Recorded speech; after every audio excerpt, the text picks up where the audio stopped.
Isang masayang zoo, plato kada plato. Maayos na nakasalansan ang mga plato. Nakahilera ang mga gamit, naghihintay ng maayos ang mga marker.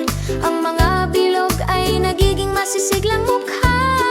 Buhay na ang mata at ilong, mga simpleng hugis, malinaw at tama. Unti-unting lumilitaw ang mga hayop sa plato.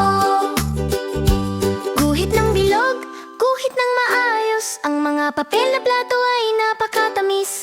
Mga linya at hugis ang simula ng saya, nagsisimula pa lang ang likhang zoo.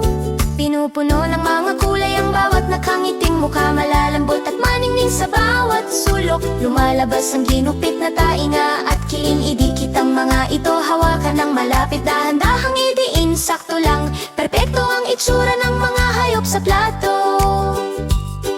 Kulayan at idikit, gupit at laro, sumisigaw ng yehey ang mga papel na hayop. Mga tainga at kulay, matapang at maliwanag, ang mga plato ng zoo ay napakaganda.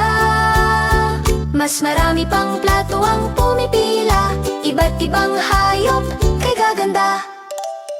Magkakasama, magkakatabi, isang exhibit ng zoo na may malikhaing dangal.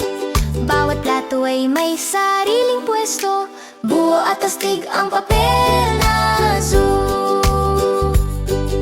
Ihanay sila, tingnan at masdan, ang papel na zoo ay nasa pagkakaisa. Napakaraming plato, siya silang panoorin, maligayang pagdating sa papel na zoo.